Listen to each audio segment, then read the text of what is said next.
Thank you for joining me on this Monday. When last I spoke with you on Friday, nothing had happened.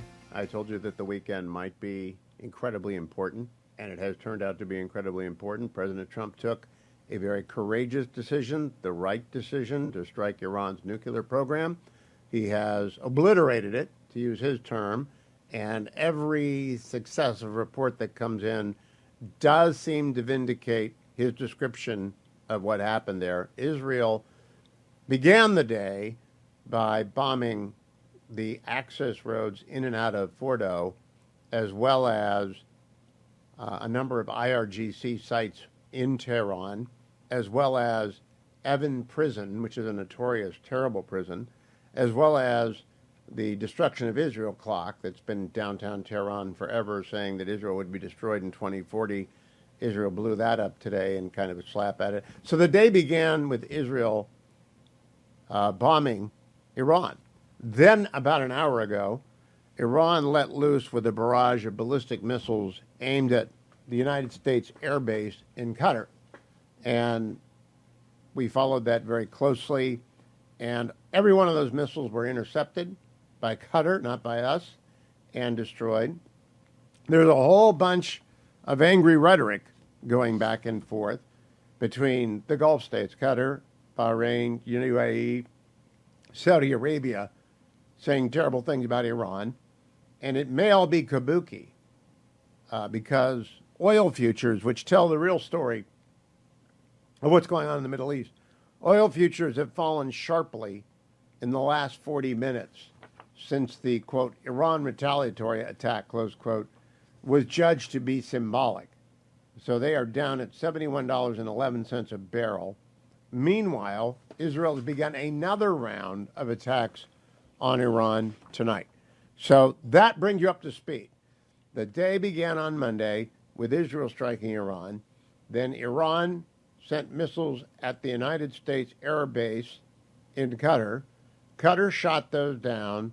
Everyone said bad things about the Iranians, and the Iranians let it leak that they had told the Qatari people that those rockets were coming. And it seems like it's all kabuki, and oil futures are now plummeting. Now, when the markets close, I'll give you a read on what gold did today, and we'll find out whether or not people are worried. Right now, it looks like a magnificent total win for Donald Trump and Israel. It looks like the regime is wobbly in Iran. They've lost their generals. They've lost their nuclear scientists. Their IRGC compounds are being blown up. Their shock troops, the besieged paramilitary, they've been blown up in a few places. Their rocket launchers have been devastated. They got a lot of missiles left, but nothing to launch them with. And nobody knows for sure where the enriched uranium is, but it seems to me that the best guess is under the rubble at Fordo. Now, the details about the Fordo strike, Operation Midnight Hammer, are extraordinary. CBS News published this briefing, which I want to give to you. General Kane, Dan Kane, Raisin Kane, came out on Sunday morning and detailed that 7 B-2 Spirit bombers flew from Whiteman Air Force Base in Missouri to Iran. Another group of B-2s flew west over the Pacific to act as decoys, and the 18-hour flight east resulted in a dozen MOP, massive ordnance penetrators, going into the site at Fordo. I do not yet know the purpose of the 24 Tomahawks that were launched by Boomer, either the USS Georgia or Florida, as those are the only two ballistic missile submarines that we have that carry Tomahawk. 125 aircraft participated in the mission. Fighter jets, of course, refueling. They were the escort. More than 75 precision-guided munitions were used, and Joint Chairman of the Chiefs of Staff, Kane, added, our forces remain on high alert, fully postured to respond to any Iranian retaliation or proxy attacks. Secretary of Defense Pete Hegseth called it an incredible and overwhelming success. And right now it looks like that. Right now it does. And I think I was hoping he was going to do this. You know that if you listen to my show.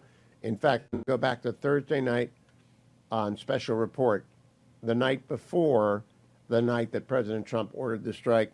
Here's what I had to say to Brett Baer on Thursday night, cut 22. Hugh, what do you make of this, back and forth, but Israel's obviously on the move inside Iran, and there's a decision on the U.S. side? A decision, I think, that is probably Donald Trump, Brett's biggest decision of his life, the most important decision he's ever made. He likes to end wars. I think he would end a war with a strike on Fordo and other facilities that are deeply buried underground. He ended the war with ISIS. He ended the war with the Houthis. He likes to end wars. He likes to bring peace. This regime in Iran, though, has to be brought low before they begin to negotiate in good faith. They've spent 50 years, or 46 to be specific, lying to the world about who they are and what they intend to do. They are responsible for the death of about 1,000 American military members, both in Iraq and in Lebanon and in Saudi Arabia.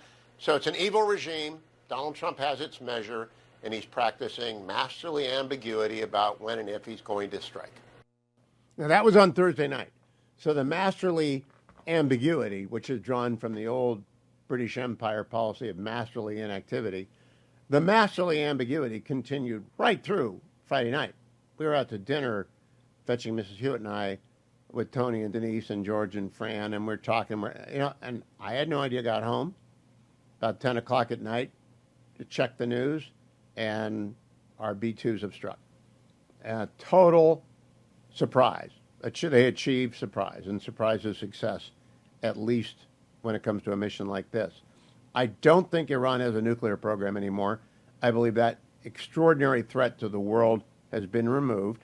The least stable regime in the world, the leading sponsor of terror in the world, has lost their major weapon. They've already lost Hamas. They've already lost Hezbollah. They've already lost Syria. Their friends in Houthi land have been fundamentally crippled of their ability to strike. And we got all the assets in the world to crush the Iranian regime if they hurt an American. Meanwhile, Israel's not done with them yet. Israel's going to go forward and finish its strike list. It's got a target list, and it's methodically moving down that because Iran has no air defenses. And whether or not the people of Iran rise up against this regime, I don't know. The president has been very careful to say he is not calling for regime change. He's noted it's politically incorrect to call for regime change, but that's not the reason he's not calling for it. He's not calling for it because it's not something we're prepared to go to war to do, and nor should we. Going to war to take out the nuclear program was a very good idea and didn't need congressional authorization, doesn't need to be a vote in the Congress. It's the same thing that Barack Obama did in Libya, using American air power, that Bill Clinton used in the Balkans, American air power. They never got authorization for the use of military force. But even if you thought they did, they've got it in the existing AUMF, which Andy McCarthy discussed on this program on Friday before we knew it was going to be used. So I want to bring you back, though, to J.D. Vance, the vice president. I'm with Christian Welker yesterday, making the key point, cut number 14. No, Kristen, we're not at war with Iran. We're at war with Iran's nuclear program. And let me just say, Kristen, that we're incredibly grateful and proud of the American Air Force pilots who did an incredible job last night. The operation was really extraordinary. These guys flew from Missouri. They didn't land a single time. They dropped 30,000-pound bombs on a target the size of a washing machine, and then got back home safely without ever landing in the Middle East or ever stopping other than to briefly refuel. And of course, they did that in the air. So it's really an incredible operation, a testament to the power of American military. And I think what shows what can happen when you have that great American military in the hands of capable presidential leadership. What we did is we destroyed the Iranian nuclear program. I think we set that program back substantially, and we did it without endangering the lives of the American pilots. That's an incredible thing, and I think we all should be proud. Whatever our politics, we should be proud of what these guys accomplished. A very, very high-impact mission under a lot of pressure. Very well said by the Vice President. Here's the Secretary of Defense, Pete Hegseth, cut number 17. And I think Tehran is certainly calculating the reality that planes flew from the middle of America in Missouri overnight, completely undetected over 3 of their most highly sensitive sites, and we were able to destroy nuclear capabilities. And our boys in those bombers are on their way home right now. We believe that'll have a clear psychological impact on how they view the future. It's called deterrence, and Donald Trump has restored it after the 4 miserable years of President Biden's weakness. Our forces remain on high alert and are fully postured to respond to any Iranian retaliation or proxy attacks, which would be an incredibly That picture poor you see if you're choice. watching on the Salem News Channel is General Dan Raisin Kane telling Iran it would be a very bad idea if it retaliated. Iran kind of, sort of retaliated. What does Olivia Beavers think? She joins me. Wall Street Journal's own Olivia Beavers. Olivia, do we think Iran retaliated or did Iran put on a puppet show? I think the idea is that they need to have some show of force for their followers back in Iran. I think the question is, do they keep taking it to the next level? Are they going to keep going to try to, do some form of retaliation? They're in a weak position. They do not hold the strong cards. That doesn't mean that they don't try, but at the moment, Israel and the U.S.'s actions have definitely put them on the back foot. Yeah, I think that the fact that oil futures are plummeting and the Dow is going up tells me that the Wall Street smarties have decided that Iran's out of this. They're going to take a pounding from Israel for a couple more days, maybe a week, and then it's over. That would be a great result for the world and for Donald Trump. Is that what you hear Congress people speculating is going on? I mean, I think that they're hoping that the U.S. doesn't get pulled too much further into this, and they hope that Iran is basically neutralized. President Trump seemed to raise the prospect of maybe a regime change. I think that that's something we're trying to suss out. They're just coming back after the House was out last week, so we're going to be kind of sussing out where people are.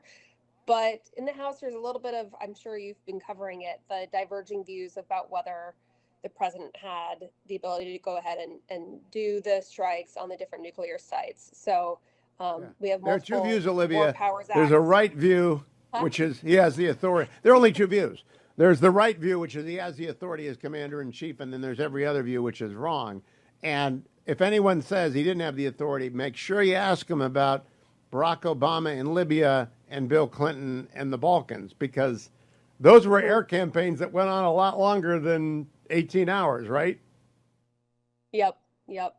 Well, you have Thomas Massie, who is the Republican kind of leading it in the House, and Massie might be putting a target on his back in terms of President Trump and his allies coming after him. So we'll also see how that pans out, too, for those who are Mr. Massey is now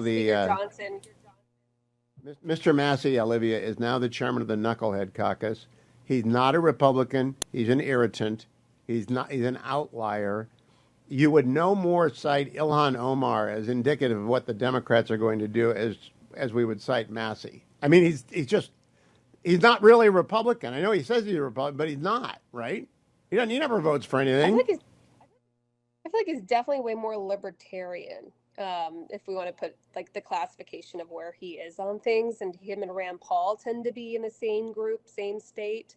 But he definitely agrees with the concept that he is on his own. He makes that joke with reporters and myself when I asked him about, him voting by himself on different things that are splitting with the party. And he's kind of has this more sassy attitude about bringing it on, the challenges of Trump coming after him. So we're trying to suss out if he will be able to survive if Trump comes with his full force at him. But Olivia, I love having you on. I'm never going to talk about Thomas Massey with you again because he's irrelevant.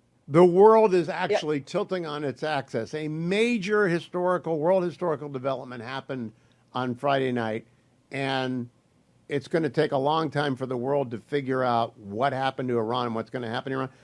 I don't care. My audience doesn't care. Nobody cares about Tom Massey. I really think the AP style book should ban reporters from using his name because he's not representative of anything. He's kind of a nut. Well, I don't think he's a nut, but I think that he is definitely pissed off his party. But we can definitely move on to because and keep talking about Iran or reconciliation. Yeah, I want to know, has Speaker Johnson said anything on the record about, no, we're not going to have a vote? Because I think that's what he said off the record. About the War Powers Acts that are being raised? Right. The resolutions? Right. Yes, he seems like he is basically going to try to dismiss it. And I know some reporters caught him in the hallway today, and he basically suggested that they're going to try to do away with any other resolution votes that could be coming towards the end of this week. And then John Thune, as far as I know, has also not indicated any support for a War Powers resolution vote. I know that Senator Warner is a fine guy and a smart guy. He's out there doing his partisan thing. But they didn't have a vote, did they? Do you ask all the Democrats who called for a vote about the Obama-Libya campaign and no vote there? Well, they're just getting back today and be able to get some of the senators and get them on that. But I think what you're also seeing with both Republicans and Democrats, there's sort of this split view. Fetterman is someone who is probably not going to be voting with Schumer and the other Democrats on the Senate resolution. You're probably going to see the same with pro-Israel Democrats in the House. And so it's kind of pulling the party a little bit apart in some interesting division lines. And so it's probably unlikely that you're going to get a lot of Republicans to join them too. So I think, in the election in the fall, 79% of American Jews voted for Democrats. So their problem in not supporting Israel is a real party problem. They need the 80% of American Jews that voted for them, and they're standing on the ground looking at their shoes, not saying anything, and Chuck Schumer's not saying anything. I don't know how to cover it, but the Republicans really, I don't know anyone other than the aforementioned man who shall not be named again, who's been dogging President Trump. Is there anybody else besides the guy from Kentucky? Yeah, I actually think they're not going as far, but some people who are suggesting that they didn't like the actions would be Warren Davidson of Ohio. Marjorie Taylor Greene has implied that she doesn't think it was the right approach to do. I don't know if she's going to take her criticism further, but there definitely have been some Republicans sort of stepping out and kind of being more in the Massey camp on that side.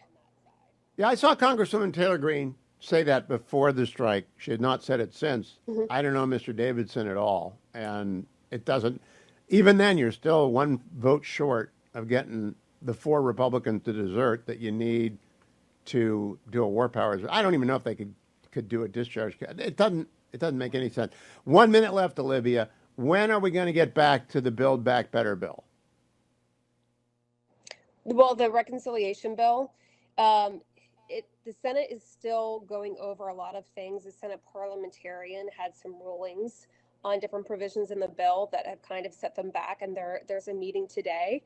So a lot for the Senate to do this week, which they're trying to get it back over to the House. And then there's a lot of kind of disparities between the House and the Senate version that they're going to need to fix. So we're kind of trying to see if they're going to stick around next week when they're supposed to be out in order for them to get this done by the July 4th deadline.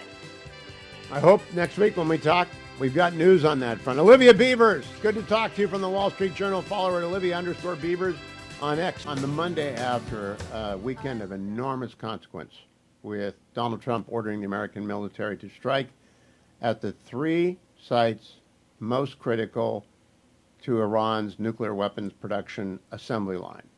And they dropped a whole bunch of munitions on those 3 sites. And Israel is following up today with secondary strikes on the access roads to the deep cave site called Fordo, which is believed to have caved in. I'm going to have Admiral Mark Montgomery on a little bit later, retired United States Navy. I heard him give one preliminary bomb damage assessment based on publicly available satellite footage on the Foundation for Defense of Democracy's morning report, but I'll get more detail from him when we bring him up. Before I go to the other clips, Greg in Colorado Springs, what's on your mind, Greg? Hey, Hugh, how you doing? Can you hear me? Yes, I can. Yes. I said on September 12th, 2001, Go ahead, Greg. 5 years I've been saying that. Well, unfortunately, your line is bad, Greg, so we can't hear what you've been saying for 25 years. But call us back, 1-800-520-1234. Here's Press Secretary Carolyn Leavitt on the White House lawn this morning, cut number 1. I can assure you the administration is actively and closely monitoring the situation in the Strait of Hormuz, and the Iranian regime would be foolish to make that decision. And then cut number 2. The president's posture and our military posture has not changed. The president was just simply raising a question that I think many people around the world are asking. If the Iranian regime refuses to give up their nuclear program or engage in talks, we just took out their nuclear program on Saturday night, as you all know. But if they refuse in diplomacy moving forward, why shouldn't the Iranian people rise up against this brutal terrorist regime? That's a question the president raised last night. But as far as our military posture, it hasn't changed. She expanded on Fox and Friends this morning, cut number 3. The president believes the Iranian people can control their own destiny.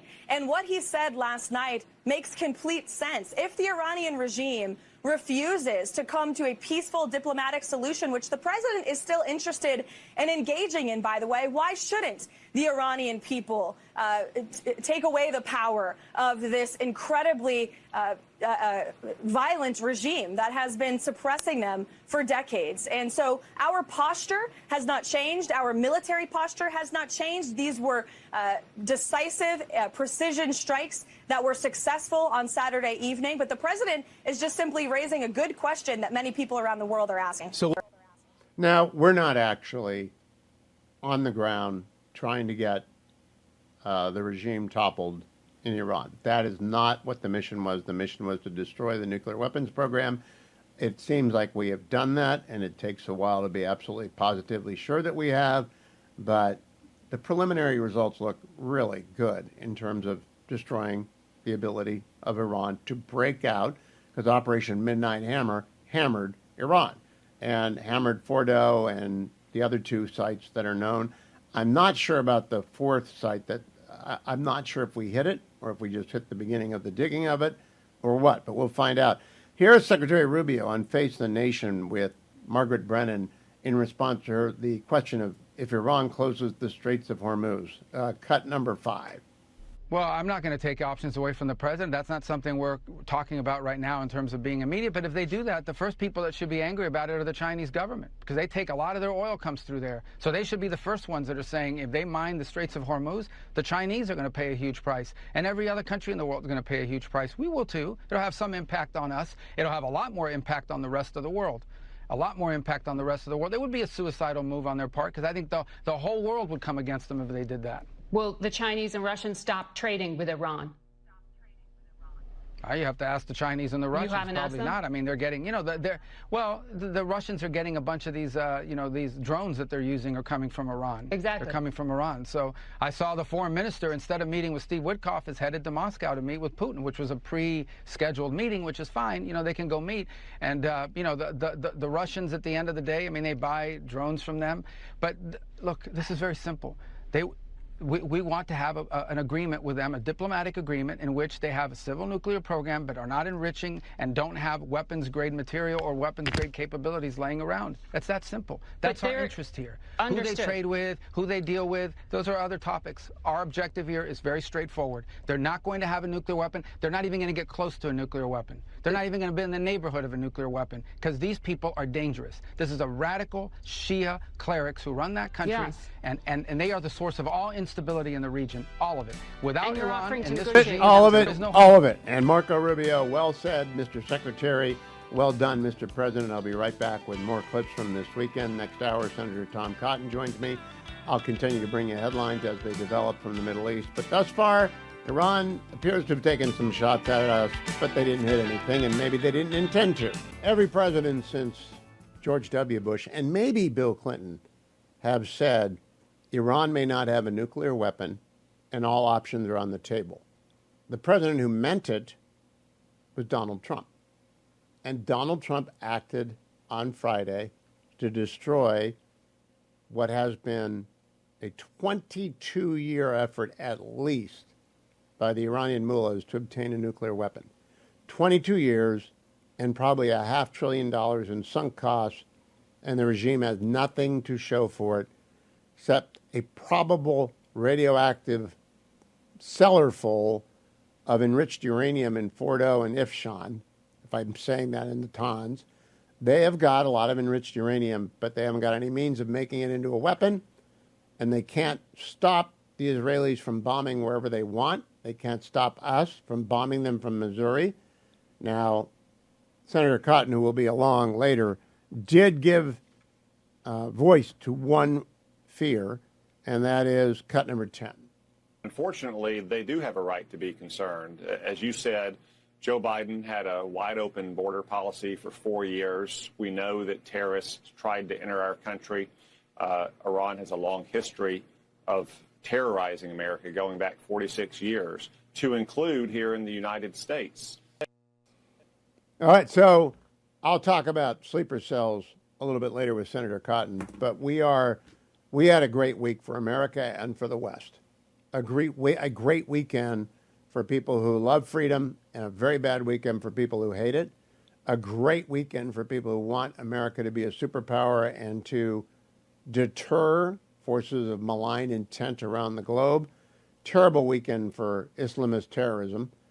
So I can't overstate how much of a success this was.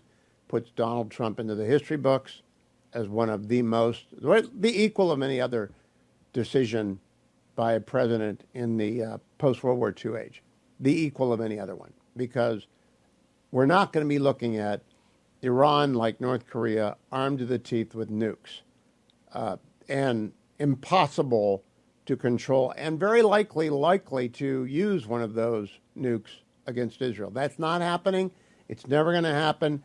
Hats off to Prime Minister Netanyahu and his government, President Trump, Secretary Hegseth, General Kane, and the American military, because, boy, did they make it happen. If you notice there, by the way, if you're watching on the Salem News Channel, when the president made the announcement on Friday night, he was flanked by Vice President Vance, Secretary Rubio, Secretary Hegseth. I wouldn't be surprised if all three of those people are running for president in 3 years. But that's a different discussion for another day. It was a very, very good day for good people on Friday and Saturday. What it was not a good day for, this is my Relief Factor plug. There's my Relief Factor. I got to take it. I'm not going to be jumping up and down much because threw my back out on Friday and did it packing up books after the show. Was going to, I'll just lift one more box of books because Fetching Mrs. Hewitt was taking books to the thrift store, and I just picked it up the wrong way. And every 3 or 4 years, when I do that, everything goes crazy. But that's when I get Relief Factor and double down. So here's my Relief Factor. If you're watching on the Salem News Channel, you can see that easy to take. Now, Relief Factor doesn't stop you from being a dummy and lifting boxes of books the wrong way. It's not like an AI implant. All it does is help you get over the strain more quickly than you otherwise would have. So you really want to be taking it every day. And then when you do something stupid like that, either the dreaded overhead bin or picking up the wrong box the wrong way, go and get your Relief Factor and double down on it. You might have to add some Aleve. I'm not saying never. I'm just saying you'll get better quicker. And I can say that based on having taken Relief Factor for over 10 years and no other supplement beside Relief Factor. 1-800, the number 4 and the word relief. 1-800, the number 4 and the word relief. Or go to relieffactor.com. Find the starter pack for $19.95, relieffactor.com. I also want to use this opportunity to tell you I've made the switch to Consumer Cellular. ConsumerCellular.com/Hugh. If you're a new customer. If you're a new customer, you'll get a $5 credit on your first 5 monthly invoices if you visit ConsumerCellular.com/Hugh. If you call 1-800-411-4454 and use the promo code HUGH25, they'll give you the same deal. Now, why do you want to switch to consumer cellular? Mostly because you don't want to sacrifice service for savings. You want great service and you want to save money. Chances are, and I've had my little test with everyone I've met, do you know how much you're paying for cell phone service? And the answer is no, we don't. Do you know how much money you're paying for the data download? No, we don't. Do you know how much data you're even subscribed for? And the answer is no, we don't know. Most people don't know. A lot of folks bought unlimited data plans because they were afraid that data was going to go through the roof, and it hasn't. Unlimited data plans from big cellular may in fact be a trap from which you cannot escape. But if you want unlimited data and you're over 50, go to Consumer Cellular. They'll give you 2 lines for $60 a month, unlimited data. But if you're over 50, it's highly unlikely that you need unlimited data. You're probably not sitting around watching movies on your laptop. You're probably not playing video games. You probably do not need unlimited data.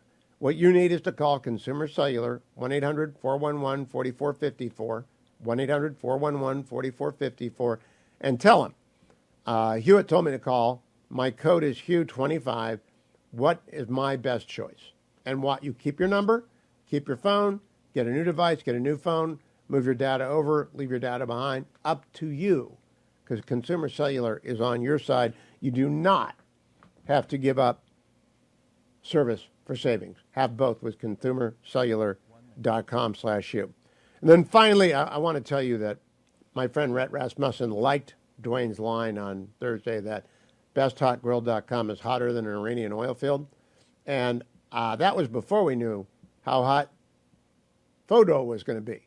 But we want you to go to besthotgrill.com and get the Solaire infrared grill for dad or grandpa who you forgot 2 weekends ago, or for a graduate who's coming out right now. Go to besthotgrill.com. The very best grill made in the country. I've got one on both coasts. Dwayne has one. And besthotgrill.com heats to 1,000 degrees in 1 minute. You cannot go wrong with American-made besthotgrill.com. I want to play one more Marco Rubio clip from this weekend on Face the Nation with Margaret Brennan, cut number 6. Let me follow up on a phrase you just word, weaponization ambitions. Are you saying there that the United States did not see intelligence that the Supreme Leader had ordered weaponization? That's irrelevant. I see that question being asked in the media. That's an irrelevant question. No, They have that is everything the they need key to build a point weapon. in U.S. intelligence assessments. You know that. No, it's not. Yes, it was. No, it's that not. The political decision had not been made. I know that better than you know that, and I know that that's not the case. But I'm asking you whether the order was given. And the people who say that, it doesn't matter if the order was given. They have everything they need to build nuclear weapons. Why would you bury things in a mountain, 300 feet under the ground? Right. Why would you bury why do they have 60% enriched uranium? You don't need 60% enriched uranium. The only countries in the world that have uranium at 60% are countries that have nuclear weapons. Because they can just quickly make it 90. They have all the elements. They have. Why do they have a space program? Is Iran going to go to the moon? No, they're trying to build an ICBM. No, but so that's a question. That's a question. That's a question of intent. And you know, in the intelligence assessment, that it was that Iran wanted to be a threshold state and use this leverage. I'm talking about the public March assessment, and that's why I was asking you if you know something more from March. But that's also an inaccurate representation of it. That's an accurate representation of it. That's not how intelligence is read. That's not how intelligence is used. Here's what the whole world knows. Now, forget about intelligence. What the IAEA knows. They are enriching uranium well beyond anything you need for a civil nuclear program. So why would you enrich uranium at 60%? Right. If you don't intend to one day use it to take it to 90 and build a weapon. Right. Why are you developing ICBMs? Why do you have 8,000 short-range missiles and 2,000 to 3,000 long mid-range missiles that you continue to develop? Why do you do all these things? They have everything they need for a nuclear weapon. They have the delivery mechanisms. They have the enrichment capability. They have the highly enriched uranium that is stored. Yes. That's all we need to see. Right. Well, and especially in the hands of a regime that's already involved in terrorism and proxies and all kinds of things around. They are the source of all instability and no one's in the Middle East. No one's disputing that. I'm not doing that here. And they were censured at the IAEA for that enrichment and for violating their non-proliferation agreements. I was simply asking if we had intelligence that there was an order to weaponize, because you said weaponization ambitions. Well, we have intelligence that they have everything they need to build a nuclear weapon, and that's more than enough. Yeah, I feel bad for Margaret Brennan. she's used to dealing with Biden people, and they were obsequious, and they put up with mindless questions. And Marco Rubio doesn't, Donald Trump doesn't, J.D. Vance doesn't, Tom Cotton doesn't. And if she would simply ask a straight question, are you certain that Iran was on a path to a nuclear weapon? He could answer that with a straightforward, yes, we were certain. Can you tell us why? No, I can't tell you why. Why? Methods and sources, sources and methods. We're not going to compromise that. But we are very certain. And by the way, so am I. So's the whole world. Apparently only CBS News, NBC News, ABC News, and CNN is uncertain as to what Iran was planning to do with their enriched uranium. So happy to be with you on this Monday. What Donald Trump did on Friday will go down in history as a great and good, decisive exercise of American military force to deter rogue states from going nuclear. It's that simple. It's black and white. It has worked. And the so-called retaliation from Iran has been a puppet show because they apparently fired 6 missiles at our base in Qatar. Qatar shot them down. Saudi Arabia, Qatar, UAE, Bahrain, they're all mad at Iran now. But all this is kind of puppet show stuff. What really matters is what has Israel and the United States done to Iran in the last 9 days. And what they've done is destroyed all their air defenses, destroyed a lot, if not 3/4 of their ballistic missile launchers, destroyed a lot of their ballistic missiles, and most importantly, leveled the nuclear weapons production assembly line at every part in the process. It's under rubble. It's blown up. It takes a long time to rebuild that. It will take a long time till they even get off the ground, in my view, because the Israelis killed 12 nuclear scientists and their top 12 generals. But they will try. They're a maniacal, fanatical regime.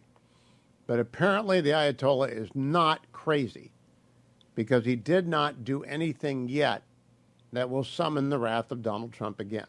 And we'll talk with Tom Cotton after the break about what that might be. But I do want you to hear a little bit about what others thought of the strike, like Jack Kane and others. But first, I wanted to check the markets, because markets are the collective wisdom of Wall Street, international traders, as to what's going on. Remember, the morning began with fears of Iranian retaliation, then picked up with Israel bombing Iran. Then, about an hour and a half ago, Iran fired missiles at our air base. Then about an hour ago, they were intercepted. Then less than an hour ago, the oil markets started to fall, and then the markets closed. So this is brought to you by American Federal. American Federal's in the gold buying and selling business. All right, if you're watching on the Salem News Channel, the number's right there in front of you, 800-221-7694. Nick Grovich and his team can be found.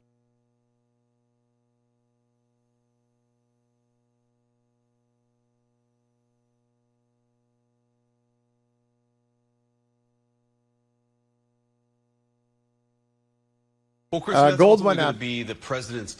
Gold went up. I don't know what happened there. Gold went up over the weekend to $3,404 an ounce. It is now at $3,392 an ounce and falling. The markets today closed up going into the close. All right, so the Dow closed up 0.89%. The S&P 500 closed up 0.9%, 6%. It closed up. It was going up as the bell sounded. The NASDAQ closed up 0.94%. And this all in the last hour of the day. Everything turned around. More importantly, West Texas crude and Brent crude are both under $69 a barrel. They were up over $76 a barrel earlier today when people were worried about whether or not Iran wanted to try and summon the 12th Imam out of the well by causing chaos. Now, gold didn't plummet because the world is not a safe place right now. And Iran is not done being Iran. The regime is not collapsed. We don't know if the regime is going to collapse. We're not in the business of seeking regime change. And Donald Trump has been poking the bear a little bit, the bear being legacy media, by posting things about regime change.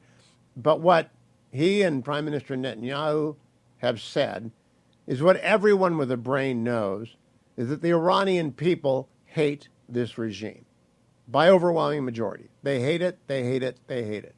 They have tried twice, at least twice, to seriously throw it off. Most importantly in 2009, when then newly elected President Obama paid no attention to the Green Revolution and they were massacred. More recently, during the Biden years, there was an uprising of Iranian women, and those women were mercilessly mowed down, some murdered rather cavalierly, almost indifferent to human life on the part of the fanatics who run Iran. They are horrible people. Now, do they have sleeper cells? Maybe. Have they given up trying to kill Americans? Probably not. Are they chastened and are they in their bunkers right now? Absolutely. Are they going to come out of their bunkers? When Israel stops, they'll come out of their bunkers. Will they be mad, the IRGC and the mullahs? Absolutely.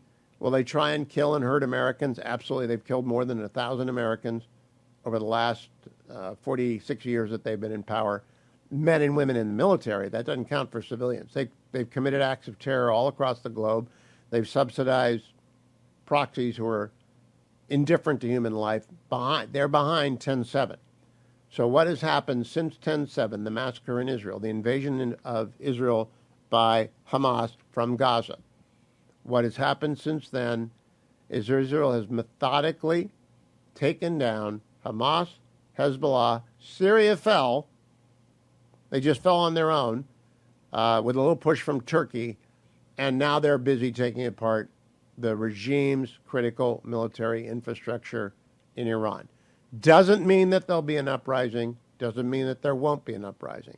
Means we don't know. But everyone has said the same thing to Iran. You are crazy if you attempt to retaliate by closing the Straits of Hormuz. Let's go back to General Dan Raisin-Kane, chairman of the Joint Chiefs of Staff at the Pentagon presser on Sunday, cut number 18. Our forces remain on high alert and are fully postured to respond to any Iranian retaliation or proxy attacks, which would be an incredibly poor choice. We will defend ourselves. The safety of our service members and civilians remains our highest priority. This mission demonstrates Vice President Vance also talked about the Straits of Hormuz, cut number 16. Well, I think that would be suicidal, Kristen, for the Iranians themselves. I mean, their entire economy runs through the Strait of Hormuz. If they want to destroy their own economy and cause disruptions in the world, I think that would be their decision. But why would they do that? I don't think it makes any sense. I don't think that it makes sense for them or for anybody else. What would make sense is for them to come to the negotiating table to actually give up their nuclear weapons program over the long term. And again, if they're willing to do that, they're going to find a willing partner in the United States of America. What would make sense is if Iran returned to the family of nations and wasn't run by a group of religious fanatics into the ground. They should be at least as rich as Qatar. They ought to be prospering at least as much as UAE and Saudi Arabia. They have vast energy reserves that China wants to buy from them, and they've just poured it like water into the sands of the Sahara. And maybe they'll stop doing that now. Maybe someone will put a bullet in Khomeini's head. We don't know. I'm not advocating. I'm just saying if you're hanging around Iran right now and you're in a position of leadership, you realize your name might be on a list that the Israelis are keeping. And maybe it would be a good idea to replace the regime that you've got with a colonel's coup or something, just to move on. And maybe the people of Iran will make that decision for them. I don't know. Here's Tom Cotton, who will be on with me live after the break, talking with Jonathan Karl on ABC's This Week. Yesterday, cut number 7. I think we have to be prepared for Iran to retaliate. And I join the president in his warning to the supreme leader of Iran that if he targets Americans, the military force he will see will make last night look like child's play. We have troops in the region. Iran has targeted Americans around the world in Marine barracks in Beirut, in barracks in Saudi Arabia. They've targeted embassies of countries around the world. For all we know, they may have gotten sleeper cells into the country during Joe Biden's wide open border. So the threats are serious, and we take them seriously. President Trump has no higher priority, as do I, than the safety of the American people. And again, the supreme leader and the Ayatollahs in Iran need to understand that President Trump means business. They have a chance to sue for peace here, to dismantle whatever remnants of their nuclear program remain, and to continue to actually survive. Because we haven't targeted the Supreme Leader, we haven't targeted their energy infrastructure, we haven't targeted other critical infrastructure. That's an implicit message that Iran still has things that they hold dear that neither the United States nor Israel has struck. Iran needs to heed President Trump's warning. And then General Jack Keane on Fox News, cut number 11. One, it's never been shut down. There's been attempts to do it. Yeah. And yes, the United States Navy and the United States Air Force is not going to stand around and watch them shut down the Straits of Hormuz. They're threatening this because they want international pressure put on the United States and Israel. Whoa, you got to bring this to an end. Kind of like when Israel went into Gaza, international community saying, "Oh, come on, you got to stop. You've accomplished enough." That's what they want. But it's doubtful whether they can achieve it, given our presence. And if they even did it for a period of time, it would be a short period of time. Very short period of time. Because the world wants Iran to lose. I hope everyone has woken up to the fact that everyone has been saying for years, you can hit Iran. We were right and everyone else was wrong. Senator Tom Cotton is the chairman of the Senate Intelligence Committee, is the chairman of the Republican Conference in the Senate. He's the senator from Arkansas. Senator Cotton, welcome. It's good to talk to you today. Thank you, Hugh. Good to be back on with you. I want to read to you, President Trump posted about a minute ago on Truth Social. Iran has officially responded to our capital O obliteration of their nuclear facility with a very weak response, which we expected, and have very effectively countered. There have been 14 missiles fired, 13 were knocked down, and one was set free because it was headed in a non-threatening direction. I am pleased. He can be funny, Senator. I am pleased to report that no Americans were harmed and hardly any damage was done. More importantly, they've gotten it all out of their system, and there will be hopefully no further hate in caps. I want to thank Iran for giving us early notice, which made it possible for no lives to be lost, nobody to be injured. Perhaps Iran can now proceed to peace, capital P, and harmony, capital H, in the region, capital R, and I will enthusiastically encourage Israel to do the same. Thank you for your attention to this matter. Senator Cotton, anything to add? Well, Hugh, it seems that for the moment that the Ayatollahs are sufficiently cowed in fear of Donald Trump and Benjamin Netanyahu, as they should be. President Trump destroyed the vital nuclear facilities and capabilities in Iran. The Israeli Defense Forces are still in the process of destroying Iran's missile forces, their air defenses, the military leadership, and other sources of military power that threaten Israel and threaten our troops in the region. It seems that the Ayatollahs now understand that President Trump means business and that he's not bluffing. He wasn't bluffing for 10 years when he said that he would never allow Iran to have a nuclear weapon, which meant they can't have uranium enrichment capabilities in a deeply buried, fortified bunker. And he wasn't bluffing when he said if Iran retaliates and kills Americans, then he'll strike back much harder than he did on Saturday night.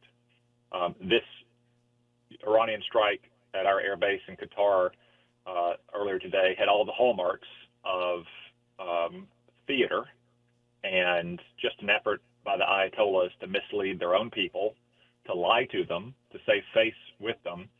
And that's not surprising because it's something they do every single day to their own people. And as President Trump has now confirmed, they even told us about it in advance. We obviously had fortified our position at our bases throughout the region. We'd moved a lot of our assets and gotten our people out of harm's way. And President Trump has announced to the entire world that the Ayatollahs told us in advance. And I think you can read into it that they don't want any more of Donald Trump or the United States military. I think you're right. Now, Senator, there are a lot of people on X and the internet who just learned how to say Fordo this weekend, and they have lots of opinions. You've been an Iran hawk for all 12 years you've been in Congress and before that. Do you think Iran hawks are feeling righteously justified this weekend, or is the jury still out? Well, Hugh, I can tell you that I personally am simply greatly satisfied that Iran's nuclear program has been, if not totally destroyed, so severely damaged that it will not threaten the United States or the civilized world for many, many years to come. That's been the main threat from Iran for my time in the Senate, which is right when President Obama entered into the disastrous nuclear deal with Iran that didn't block their path to a nuclear weapon, but paved the path. President Trump said the same view for that same time. The first conversation he and I ever had over the phone was about 10 years ago next month. And the first thing he did was thank me for my opposition to President Obama's nuclear deal. Now, he and I are both mindful that that's not the only threat from Iran. As we saw today, Iran has a lot of short-range missiles and rockets that can target our troops in the Middle East. Iran has a history of blowing up embassies and barracks and committing atrocious acts of terrorism. And the American people should know that that threat will continue, likely as long as the Ayatollahs remain in power. President Trump knows that, but he balanced the threat of terrorism or missile strikes against the threat of a nuclear Iran, and he rightly concluded that we had to eliminate Iran's nuclear capabilities. But whether it's today or tomorrow, next week, next month, next year, or 3 years from now, President Trump and his administration is going to be doing everything we can to protect Americans from the remaining threat to Iran, and I'm going to do everything I can to support them in that. Now, Senator Cotton, I've been trying to communicate to everyone I've talked to in the last 96 hours. This is a world history-changing event. This is actually a decisive moment in the history of the planet because a rogue state was kept from getting nuclear weapons, a rogue state with a demonstrated inclination to wreak havoc and kill people. Do you think the American legacy media fully grasps yet what Trump did? I don't, Hugh, mostly because they're often shallow and callow about such events, not well-grounded in history and strategy. But of course, they also suffer from a bad case of Trump derangement syndrome. So they want to have every angle they can that might minimize what happened. That, Iran was able to spirit the uranium away from these sites, or Iran still has other enriched uranium elsewhere, or maybe this is just going to redouble their efforts to develop a nuclear weapon, or maybe President Trump's social media posts, threw the Pentagon plans into furor last week. That's all the media can say. But it's wrong in almost every point. The key point, which you raise, is that we have a rogue state, the world's worst state sponsor of terrorism, a nation that has terrorized the United States, Israel, the civilized world, and frankly its own people for 46 years, be proven to have largely paper tiger defenses.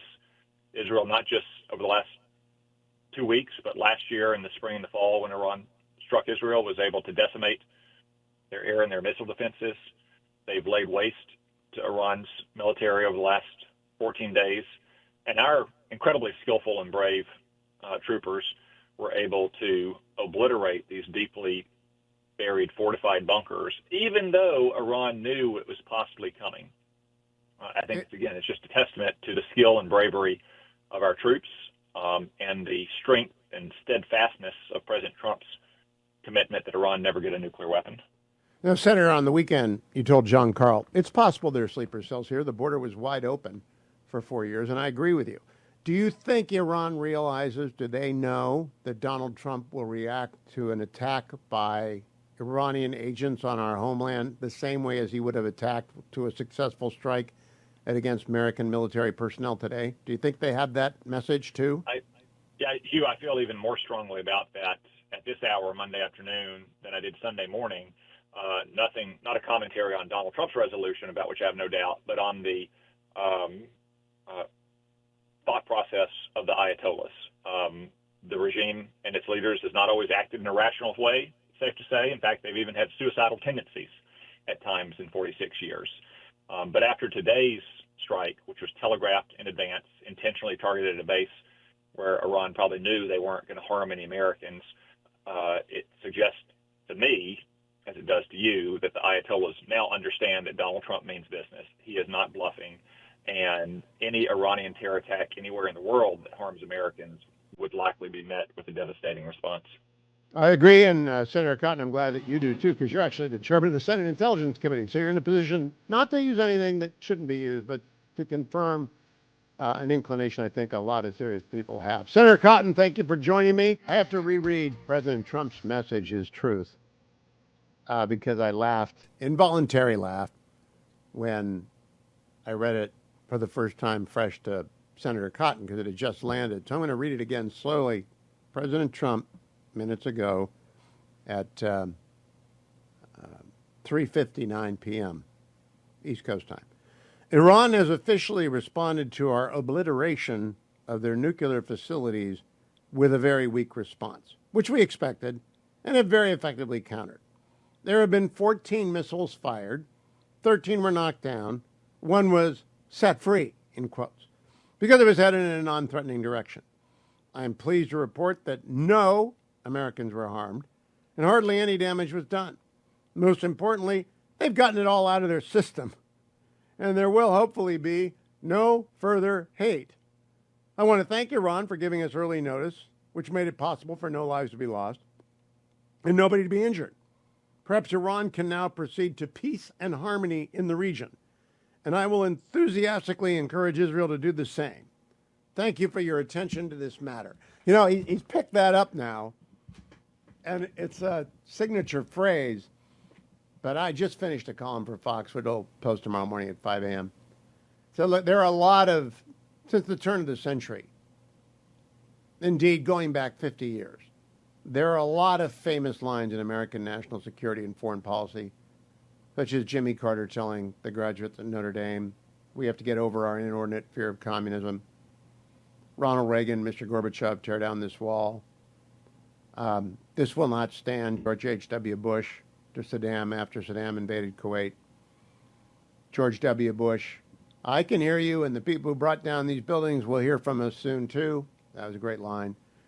Got some not-so-great lines. Citizen of the world, Barack Obama, when he was Senator Obama, campaigning in Berlin. We've got President Obama laying down a red line, which he walked away from. That was bad.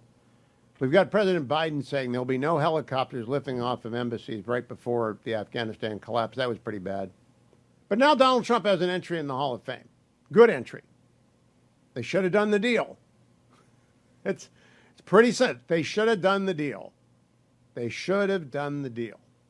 They didn't do the deal.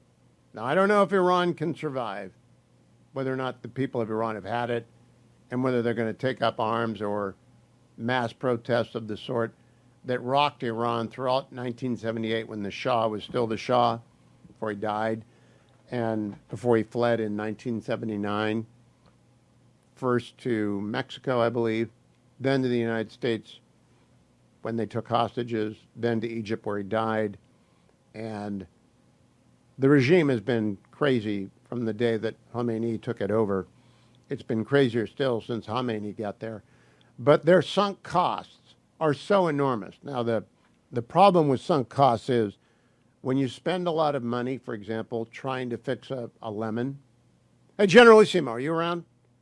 Have you ever tried to fix a car that didn't matter how often or how many times you took it to the shop or how much money you put into it, you could not fix it? Yes. So when did you give up? After about the third time. And so how much had you spent? Hard to tell. Yeah, because I'm thinking that sunk costs for you probably could go as high as $5,000 on a car you liked. But eventually you just walk away. Those are sunk costs. You can't get them back. You just walk away. I don't think Iran can just walk away yet, though they should. It's really hard to look your fellow mullahs in the eye and the IRGC killers and the millions of Iranians, 90 million Iranians who want to be free and say, yeah, I know we spent $500 billion of limited resources on a program that didn't work and that drew fury and fire down on our head and shock and awe. And I'm really sorry. We'll try a different route. It's pretty hard to do that, but that's what they should do. Their sunk costs are how to be able to still look at their population and say and rule with an iron fist. That's their sunk cost is how they are able to show them that they are still, Baghdad bobbing the rest of the world and and we're still controlling everything, and everybody's failing. One Starlink away from that changing. When we come back, I was just about to transition into doing the endorsement, but you stepped on my line, so I can't do it. Well, you said you weren't going to do it this segment anyway. I know, but I was transitioning to it, so you stepped on my line. But we'll come right back, and I'll talk to Generalissimo about that. And in the meantime, we'll post the Senator Cotton interview.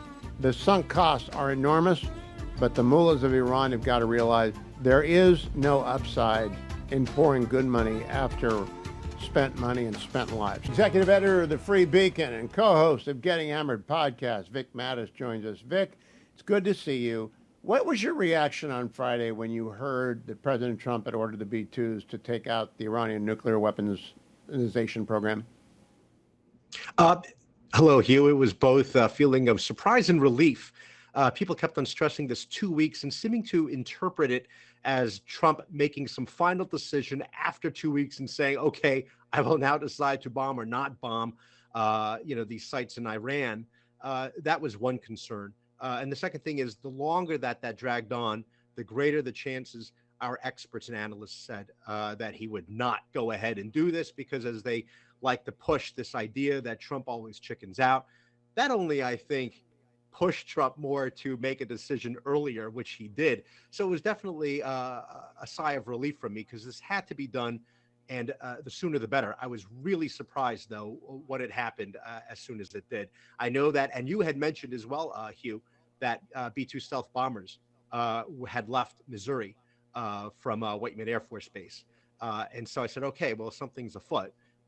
But it was definitely sooner than we thought. Caught us by surprise. Obviously caught the Iranians by surprise. That was, surprise of success. Vic, your own Adam Credo over at the Free Beacon, he's covered Iran like few people have. Have you had a chance to talk to him since the attack? I only got a chance to compliment on his fine work. He hardly makes an appearance in the office. He is always out and about doing his thing. And he cranks it out. He's a machine.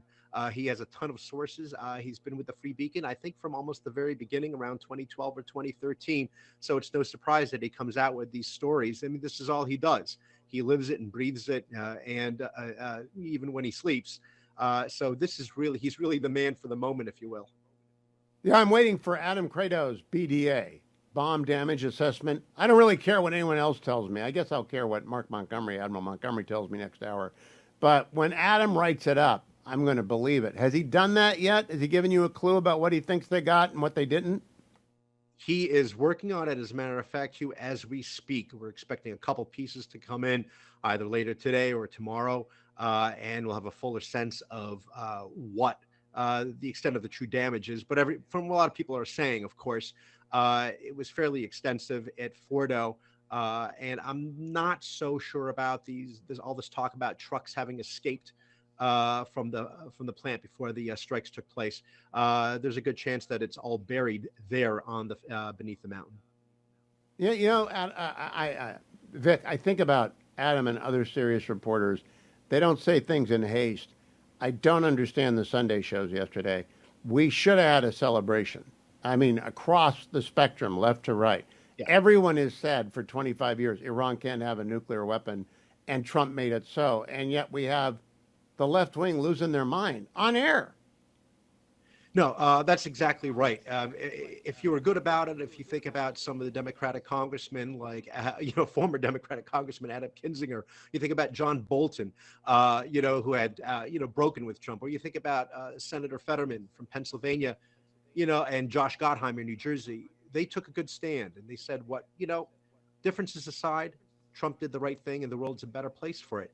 Everybody else, it's always fight and resist. And what do we do next? And the new narrative is clearly trying to liken this to weapons of mass destruction in Iraq from 20 years ago.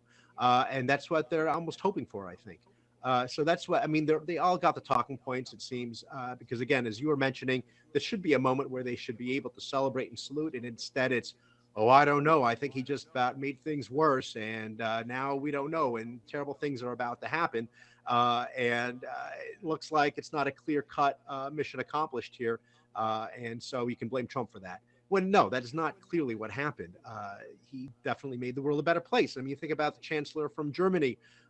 He had just said you cannot blame Israel or the United States for doing what they did. They're doing the world's dirty work. So that was good to hear at least that. Yeah, I expect it to grow, but I want to get your assessment. How do you communicate to like your teenager about how important it was that Trump did? This is one of the most important decisions of my adult life, including the decision to go into Iraq, the decision to go into Afghanistan. This was as high stakes as it gets, and now Donald Trump's in the history books with they should have done the deal. And I think that's it. They should have done the deal. Yeah, he is a game-changing figure, I think. The biggest deal as a president, I think, in our lifetime, or at least in the last 20, 30 years, for doing what he did. And how I explain it is, Iran has not only been chanting death to America and death to Israel since 1979, they've been killing Americans since 1979. They held 52 Americans hostage for 444 days, and they've been supplying IEDs and other bombs, to their proxies in Lebanon and into, Afghanistan and Iraq and wherever else. That finally had to come to an end, and we had to send a signal that we're just not going to keep on taking it. But we're going to call them on it. And so this was payback in the biggest way. It really puts the Iranians and the mullahs in a difficult spot here, because they can come to the table now, but definitely shows a sign of weakness to their regional non-Shiite Arab neighbors. And that makes them a little bit vulnerable, obviously. Or they can go down this, suicidal hole and say, nope, we're going to keep on doing what we're doing. And it is a cult of death, as you know. That's how they've always been running things over there. I think those are their two options. I will genuinely be surprised if they say, okay, fine, we're ready to make a deal. Yeah, I hope so. I'm not counting on it. Quick aside, Vic. It is right now 97 degrees in the Beltway, and it's hotter than you know where. And the lights are flickering. Have the lights flickered at your house? No, well, the funny thing is, the power went out last Thursday afternoon because of a very violent storm, and then the heat wave hit. As luck would have it, Hugh, we were leaving anyway to go for an overnight in Charlottesville to tour UVA campus on a college visit and see what that was like. So we escaped most of it, but we had to come back and clean the fridge. Yeah, well, that's it. Everything's gone in the fridge. But I'm just thinking that the Beltway's grid may not be everything we thought it was, because it's been everybody's got the AC on high and it's struggling. It is really struggling right now. Vic Mattis, good to talk to you. Follow Vic on X at Victorino Mattis. Getting Hammered, they put up a new episode during their hiatus just to keep us tantalized and tasty. So go and check that out as well. Getting Hammered, their Thursday edition. Hope you and Mary Catherine do another special edition post decisive action by Donald Trump. I'm not moving around much because my back is killing me. I took my Relief Factor in hour number 1. I've got my package here, my second pack for a couple hours from now, because threw my back out on Thursday and made it worse on Friday. And then, of course, flew on Saturday, which is the absolute last thing one ought to do. But Relief Factor's kicking in. I was downtown today, so I'm back in town in order to do a meeting downtown. And I'm feeling better and moving around a little bit better, but you should take your Relief Factor every day, because when you do something stupid like lift a box of books the wrong way and throw your back out, it gets back to normal a lot quicker when you're taking Relief Factor. All you have to do is call 1-800, the number 4 and the word relief, 1-800-4-RELIEF, and then do ice and then heating pad, then ice, then heating pad. Or go to their website and find their starter pack, $19.95. ReliefFactor.com, ReliefFactor.com. I'm not piling up the miles. I'm shuffling the quarter miles right now because it's one of those situations. But it'll be over in a couple of days. I'll be fine because of Relief Factor. Not sure Generalissimo is going to be fine. MyPhDWeightLoss.com, 864-644-1900. That's 864-644-1900. The reason I don't think you're going to be fine is because, did you stress eat this weekend as you were going back and forth to Florida? So at the amusement parks, walked about 18 miles in 2 days, which is kind of a lot for me. But as far as stress eating, no, there was not any stress eating. But I do have to admit, I literally was passing the popcorn around. You were having celebratory popcorn. On Friday night when Donald Trump was addressing the nation.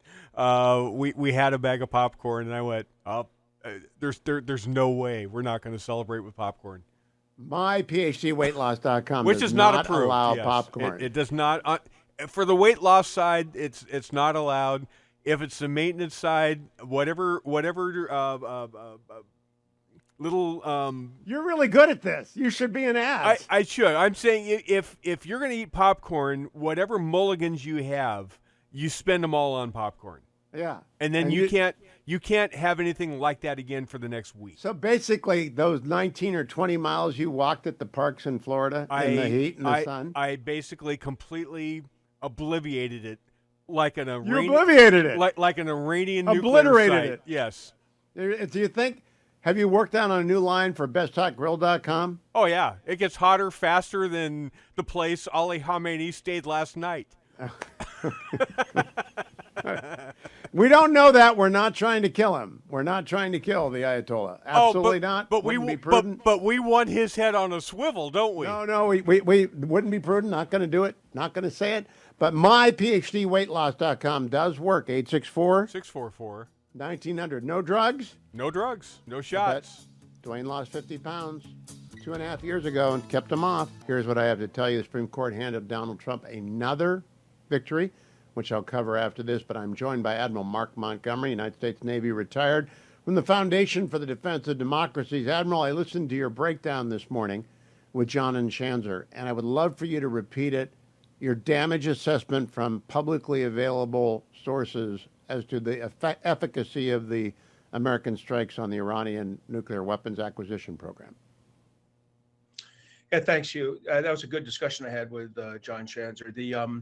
Look, the first thing I'd say is that the word obliterate is not a technical battle damage assessment term. So we'll set that aside and just say, but the president is correct. There was significant damage done, and that's how Secretary Hegseth and then General Kane discussed it. The way you look at this is you have to look at all the INTs, all the intelligence collection methodologies. The first one we like to look at SIGINT, signals intelligence. We're great at this. The Israelis are great at it. And I am confident there were Iranians screaming into their phones right after this attack. We should get a lot of, and you're never more honest than when you just got slammed. So my gut reaction is we probably got some good intelligence that way.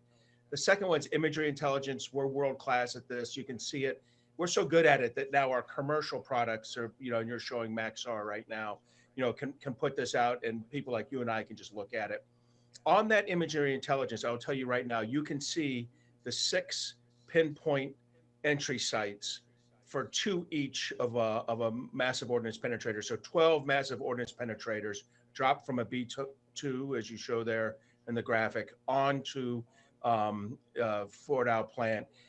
They look clean. They look different because of the aspect of the angle, the overhead imagery. Doesn't matter. Those were clean entries. You can also see in that some geological perturbations between the before and after. So I think something happened. That gets at the third one. Measures and signaling intelligence, MASCENT. This is where we're kind of world-class and standalone. We're listening for geographic tremors, seismic changes. Did we hear a 150-foot thick vault of concrete drop a layer into the one below it? We know what that sounds like. We've got an idea what it feels like. Anyway, that kind of stuff. And then finally, human. This is where the Israelis are world-class. Are they getting human intelligence from their various interlocutors? So you bring that all together and you get a battle damage assessment. I think we will determine that the Fordow plant is no longer functional as it was intended. Everything that had been left in there is destroyed. What you don't know is what was still in there and what was out of there. I think all the centrifuges were probably still in there. I imagine the highly enriched uranium was out of there. So, Admiral, let me talk to you a little bit about, I heard you say that we drop the MOPs one after the other. So just walk me through, for a kid who could barely get out of high school physics, how do we do that without the first one blowing the second one up before it gets there? So I'll take it even lower. I'll put it for a Pittsburgh Steeler fan. As you bring the MOP, as the B-2 comes over at a pretty good altitude, it releases its massive ordnance penetrators. The first massive ordnance penetrator, we say it's a 30,000-pound weapon. The vast majority of that is a special hardened steel case that almost acts like a drill going in. And it goes in at a very specific entry angle that's determined by the scientists and achieved by the pilots, and how they drop it, and based on the altitude, the wind, everything, and the release point, and it burrows down. That's how it gets down X number, reportedly, hundreds of feet, someone under 200 feet, and then inside it, it has yet another 5,000 pounds of explosive that go off, and especially with a special fusing at a time place that blows open basically a channel through which a second massive ordnance penetrator can produce and achieve the same effect. And you can get even deeper. And so you see these three on one of them in the southern aspect of the Fordow plant. You see these three very precise entry points that I think are three pairs of two MOPs. But we'll see. I could be wrong, but I think we'll hear good results from that. And I have to say something. This was a very good planning thing. I want to describe it differently than Secretary of Defense. This was a comprehensive plan, but the way the U.S. military works is we take a really comprehensive thing like you're briefed on, and we break it down into these little edible pieces, like takeoff, refuel over the Atlantic, refuel over Europe, get over the target site, escort, and then release. The only really hard, the thing that's unique on this one is the release of the massive ordnance penetrator. And while this was the first time in combat, these individual pilots have done this drill scores, if not 100 times in their careers. They come back to the B-2. So they knew what they were doing. You put this together, that's what's beautiful about the U.S. military, is our ability to take all these things that appear to be routine and integrate 100 routine steps into one extraordinary event. To me, as an operational planner, as a military planner, that is the epitome of success. And real congratulations to the U.S. Central Command and CENTAF, the AFCENT team, Air Force's Central Command team, for executing this. Now, Admiral, as an armchair consumer of a lot of popular history, I think this is a decisive moment in world history. If in fact it was successful in destroying the ability for Iran to produce more enriched uranium or to further enrich their 60% enrichment to 90%. Do you agree with me? That's a history trajectory changing decision by President Trump? Two aspects of, I think, are history changing. One, someone took action to physically prevent another country from entering the nuclear club, right? That didn't happen with North Korea 20 years ago. It didn't happen with India and Pakistan. We chose to stop this from happening. Now, we were strongly encouraged by Israeli partners, but in the end, we chose to prevent this from happening. That has not happened. In the past, everyone has threatened and pounded the table and then backed off. One thing I'll say about President Trump is that he has held this opinion for 10 years, more than that even, that Israel should not have a bomb. And he stuck to his convictions on this and carried it through. The second thing that I think is history changing is that this is America standing up for deterrence again. And I got to tell you, our evacuation from Afghanistan, our poor support to Ukraine across two administrations, one that held things back and the other that's really held things back. You started to worry, are we going to stand up? Do the axis of aggressors actually think we're a credible military power? And President Trump just reintroduced the answer of yes. Now, we've got to continue with that. And we've got to continue to, carry forward that. But I think the restoration of U.S. credibility, that could be what this is. And then more. So, Admiral, more what about the effect of the missile launch this afternoon? What does that tell you by Iran at Qatar and the fact that it was 14 missiles and none of them got close to anything? Are they done? Do you think they are now formally deterred, but they had to do a pop-off just to satisfy some elements in the regime? And this is hard. You can go either way on you're reading into Khamenei's thinking is hard. But I mean, they did try to attack probably the most heavily defended piece of airspace in the world, right?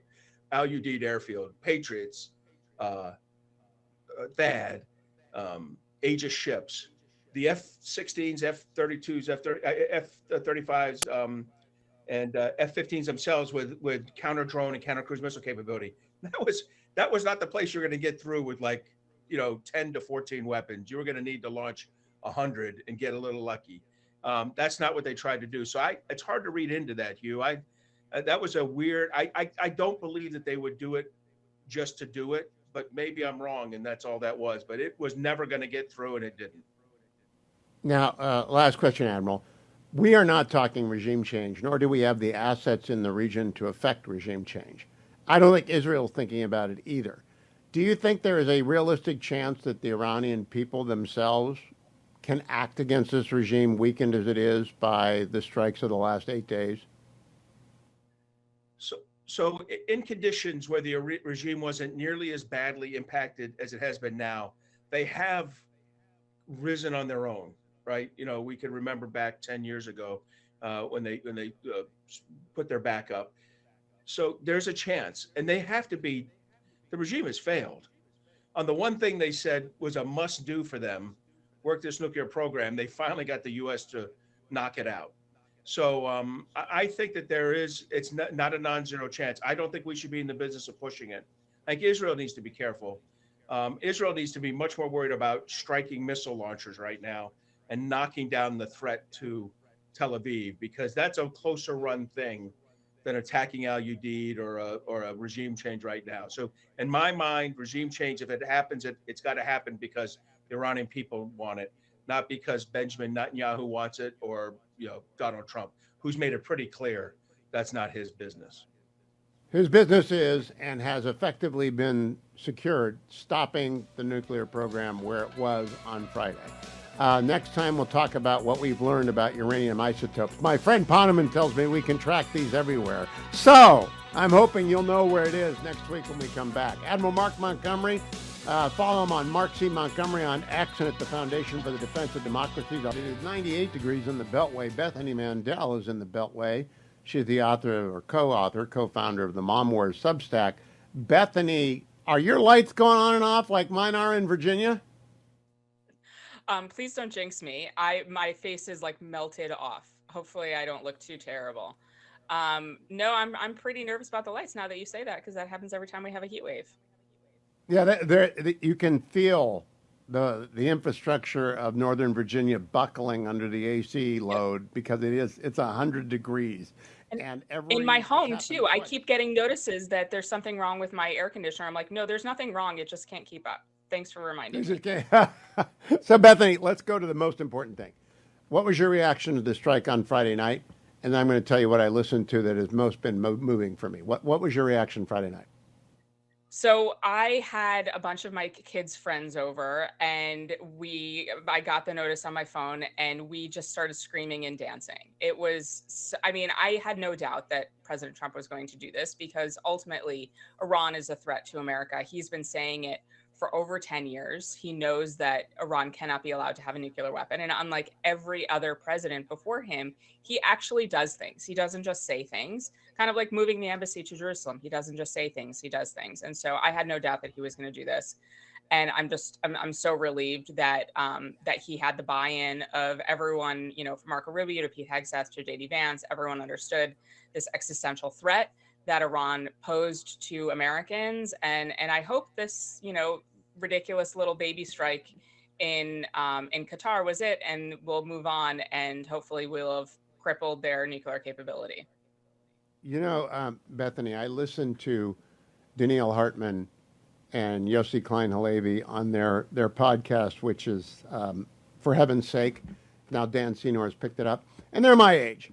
And so they did an emergency podcast like everybody else did, and I couldn't get enough. All I wanted to hear was people's reaction. I was so happy that he did this. But these two old guys, like me, they said, I'm so relieved. For 46 years, we've worried about the mullahs, and they've had their boot on our throat for the last 20 years, threatening a nuclear weapon, and now they're blown up, and they're just relieved. They're not dancing. They're just relieved. And I understand that. The Israelis must be so relieved. Yeah, I've spoken to a lot of Israeli friends, and there are signs driving along the highway, even in like Tel Aviv, which is kind of liberal, and all the signs say "Thank you, President Trump." Big pictures of him. I've gotten so many messages from folks saying, "Thank God that we have the president that we have in the White House." And, you have to think about, like, what would this alternate universe look like? I had a really moving conversation with Selena Zito who wrote an amazing book that's coming out. Everyone should buy it, Butler, about the near-death experience that she witnessed of the president's.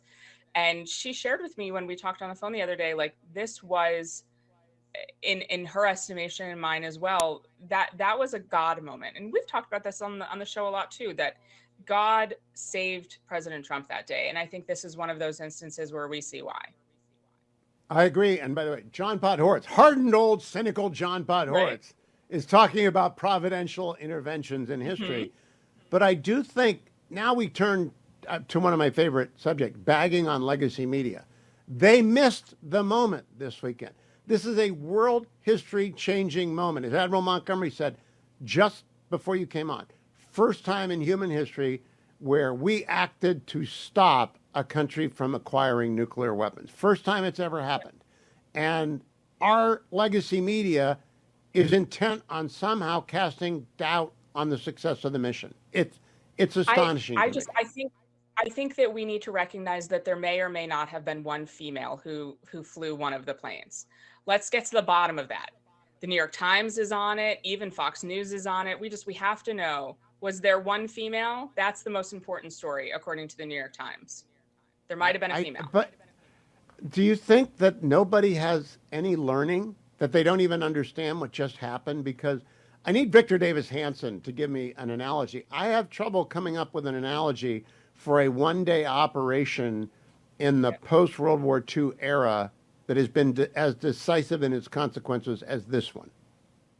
God forbid they give President Trump any credit. That's the end of the day. They have to harp on something ridiculous. The fact that he said our boys flew home. They identified that the bat signal was sent through their group chat. This is the thing we all have to land on, guys, because God forbid we give him any credit.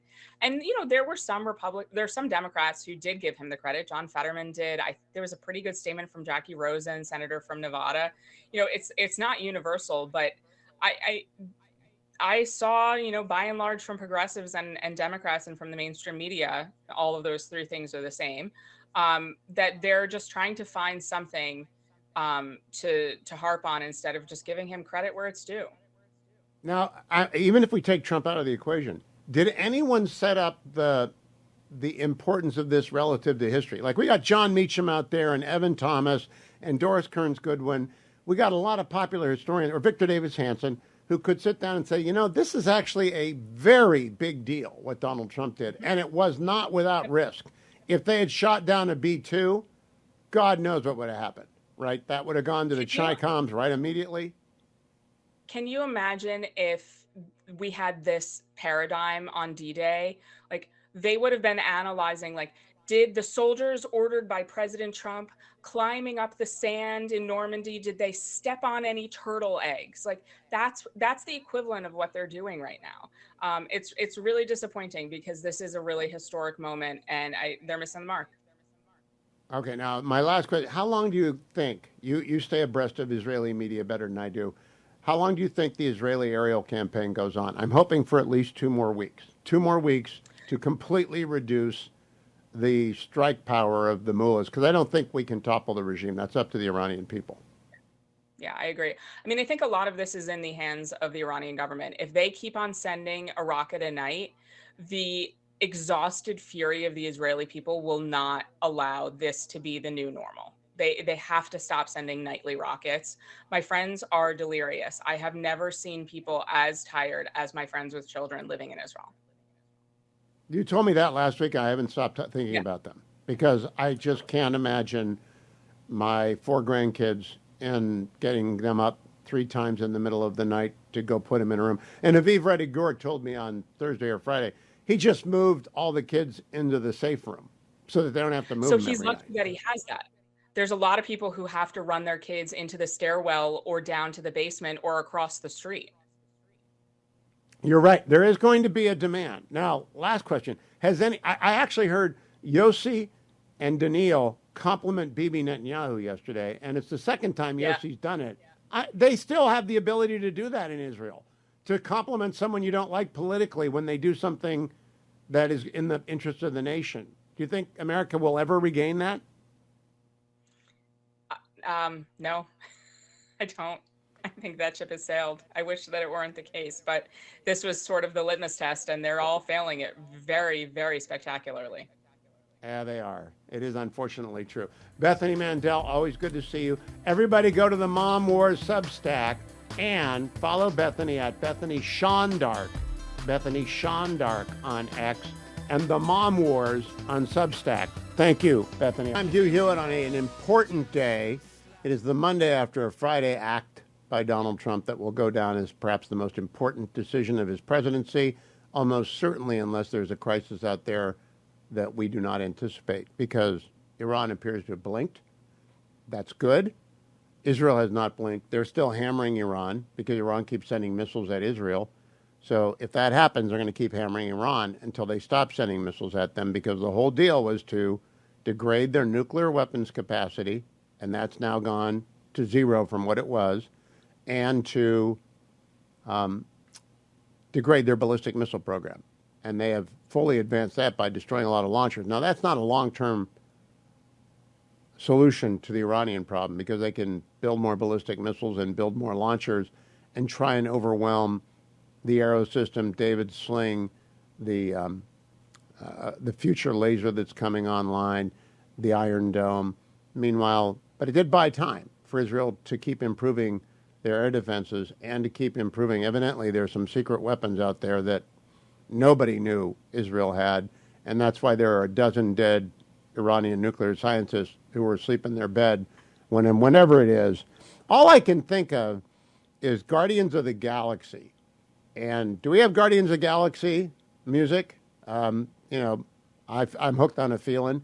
And Woody Allen plays a villain turned a good guy in the Guardians of the Galaxy, and he has a red arrow in his hair. And I don't know if any of you know what I'm talking about, the sequence. But then this little red arrow, he can whistle it. So I think the Israelis saw Guardians of the Galaxy and they decided, we want one of those. And they got it. And that's got the Iranians knocked back on their heels as well. It may even have the Russians knocked back on their heels. Certainly we ought to be looking at our vulnerabilities to these kind of surprise attacks in the United States, because those B-2s went home to their base. I'm not sure we can leave B-2s anywhere anymore because of what we saw Ukraine do vis-a-vis Russia and what we saw Israel do vis-a-vis Iran. They're capable. There are weapons out there that can be brought in and assembled. And those are closed countries. Russia and Iran are closed countries. Ours are open country. Come on in. You know, you want to set up a factory? We'll give you tax credits in Ohio. Well, if I'm in Virginia right now, you come and talk to Glenn Youngkin, we'll build a factory for you. Almost certainly, if it makes sense for Virginia. But we don't know who's brought what into this country and what they can do. So I think Homeland Defense had better start paying a lot of attention to where the Chi-Coms bought farmland, even if it's only a few acres, because we want to condemn that property and take it back.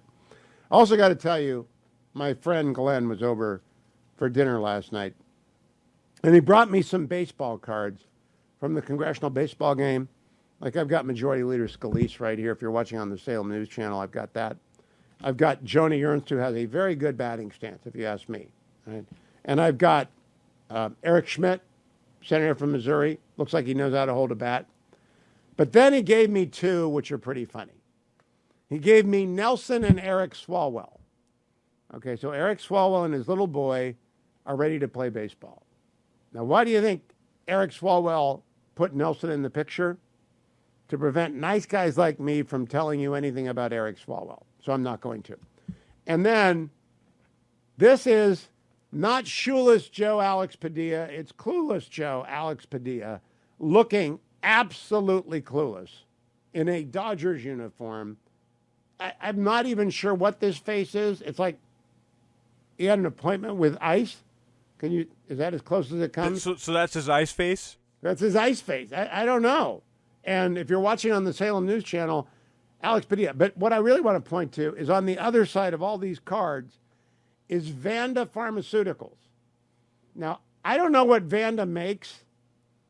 I have no idea what they make.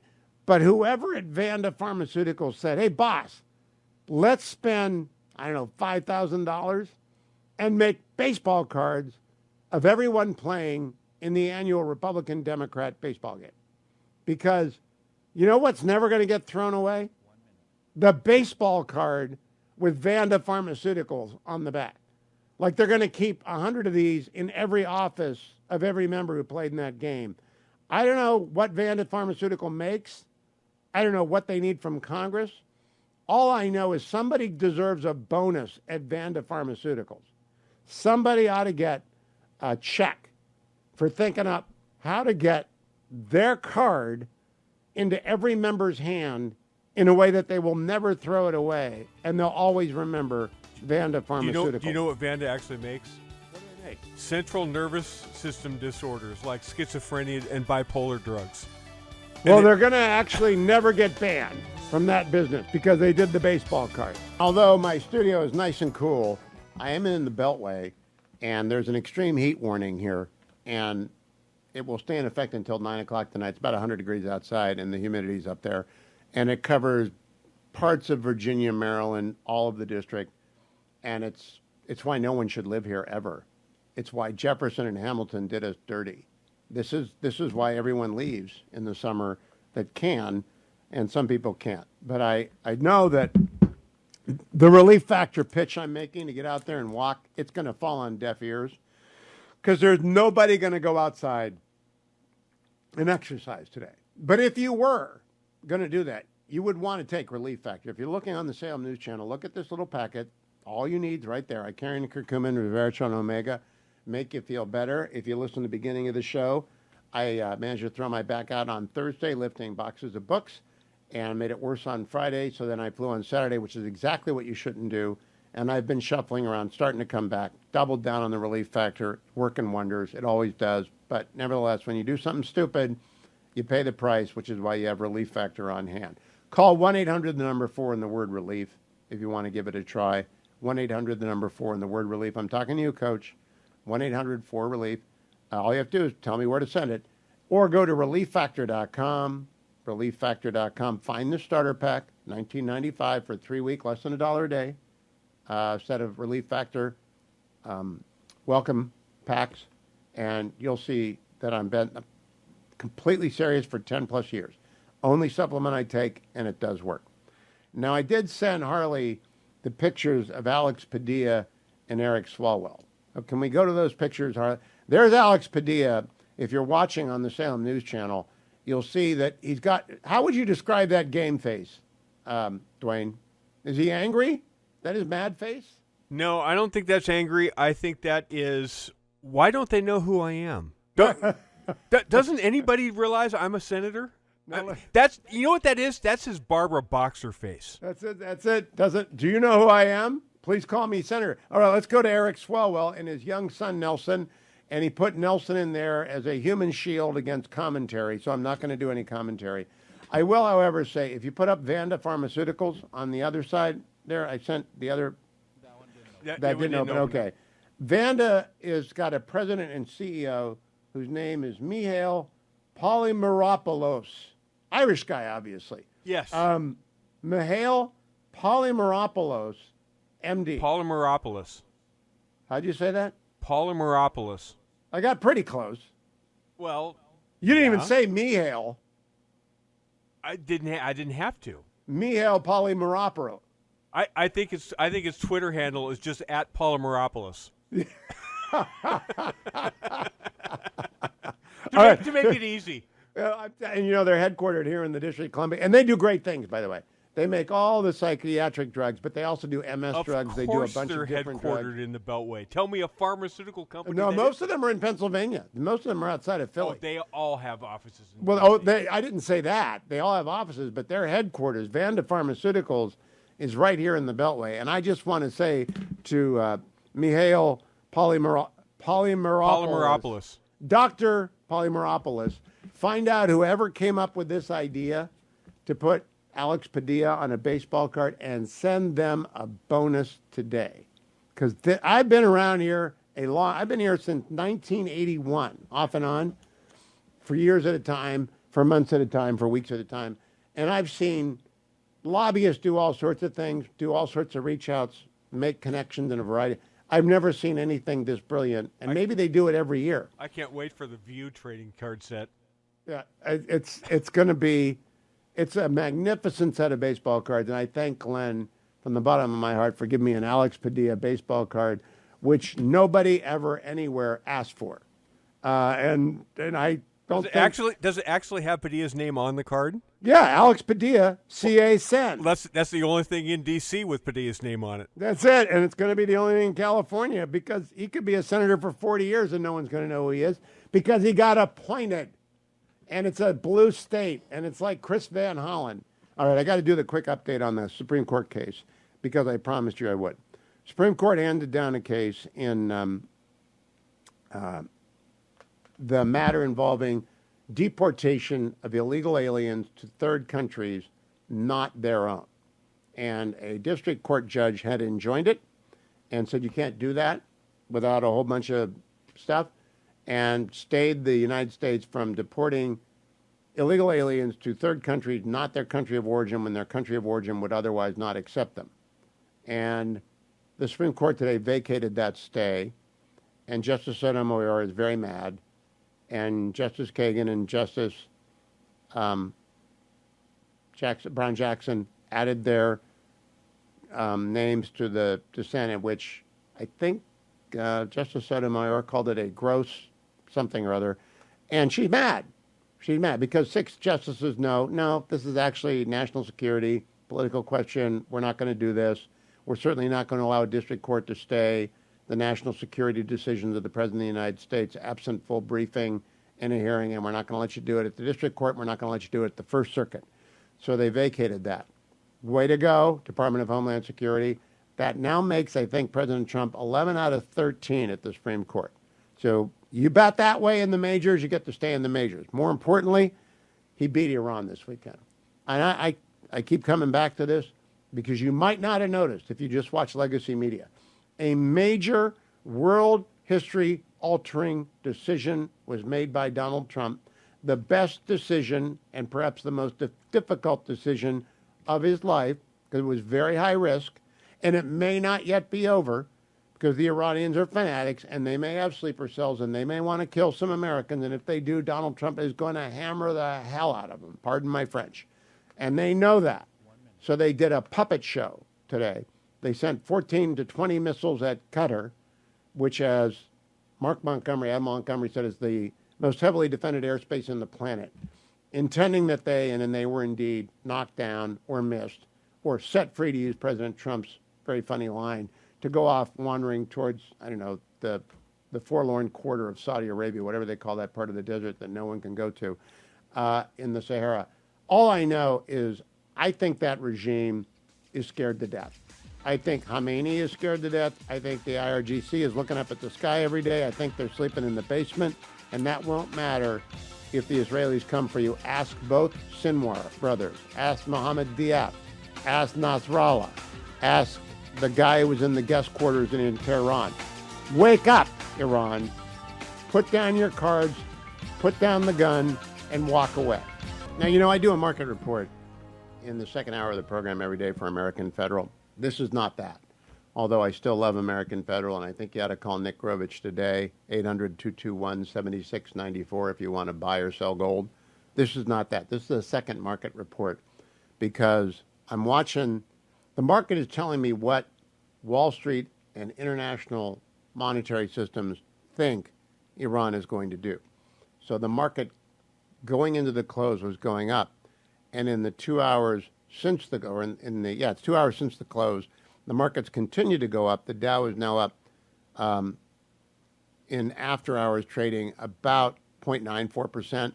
The S&P 500 0.99%, NASDAQ future up 1.04%. Now that could all change overnight, but I'm just trying. And West Texas crude and Brent crude are both at 67 and change and falling, and they've been falling ever since Iran let loose with its 20 pop gun missile puppet show thing.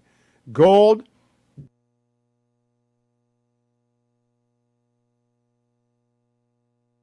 Once again, gold did something.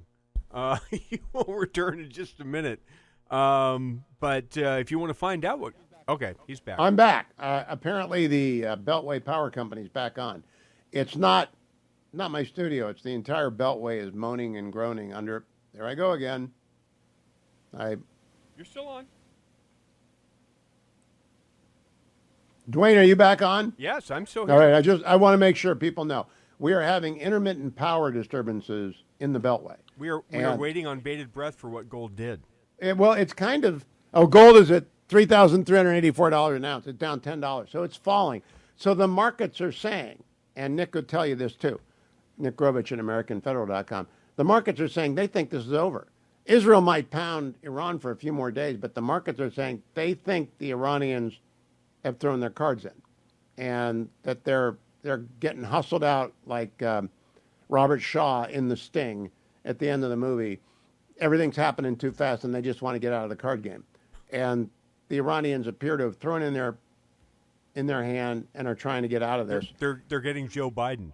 Yeah, they're getting Joe Biden, and they are getting shuffled off. And I don't know where the Ayatollah Khamenei is, but I would not sit with my back to the door if I were him. No matter where he was in Iran, I would not let one of the IRGC colonels sit down behind him, because it's all in ruins. Their project of 46 years is in ruins.